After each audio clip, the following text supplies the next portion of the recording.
Welcome back. Part 2, Love and Life. Now fast forward 2 more years. I'm now single, living a carefree bachelor lifestyle. And I can tell you, I was definitely having fun. But I can also honestly tell you, I was still not fulfilled one bit. I remember like it was yesterday. It was a Sunday, sitting at a Las Vegas valet outside the Venetian, waiting for a shuttle to take the long ride home. And I looked up and I see this huge skyscraper. And I remember when I was little, I wanted to own a skyscraper of my own with these big glass windows. I wanted to be married. I wanted to have a family of my own. There was so much I wanted from life that I told it I would achieve. But here I'm in my 30s and somehow it never materialized. I should have had this by now, or so I thought. And then I had another memory. I had a flashback to when I was 7 years old, and there was this rocket ship toy that I played with.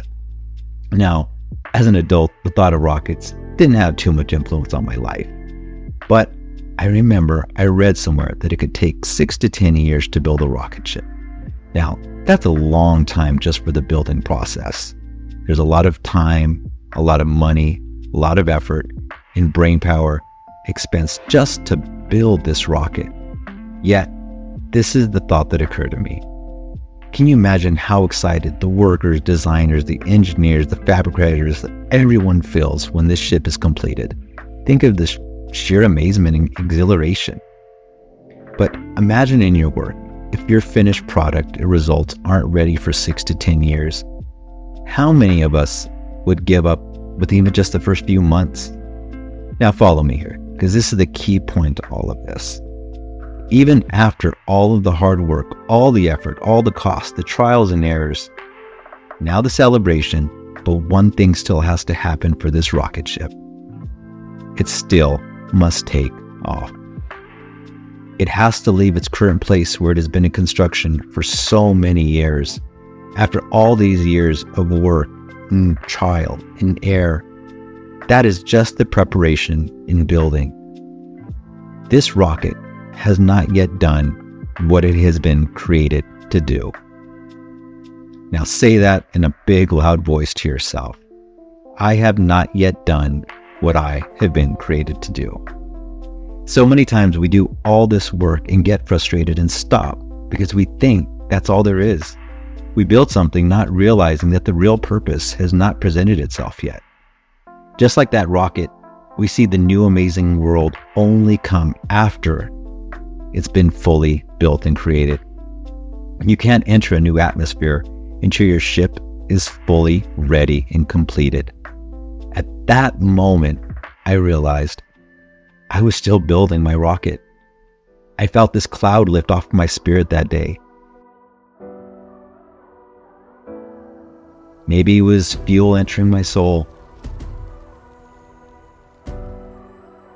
Inspiration filled me. And it was time to get back to work. Where's my rocket today? I went back to school. I received my MBA. I became a husband to an amazing woman. I became a father to a baby girl and 2 young boys that light up my world. And several years ago, I left the comforts of a steady job to create my own path. This year, I started my own company. Last year, I opened a production studio, and this year I'm the producer of a TV show. After 10 years, my rocket ship has barely taken off, and it's taken me 10 years to get the gears and everything plotted out. Now, remember this work. It's going to take some trial and error and correction again. But I look back on these 10 years, and I see if I had stopped there, I would have missed out on the bigger picture. And instead of feeling indifferent, I needed to prepare differently. I needed to go back to my 7-year-old self and become infatuated with what fuels my purpose. My journey needed all of that preparation to achieve what I was created to do.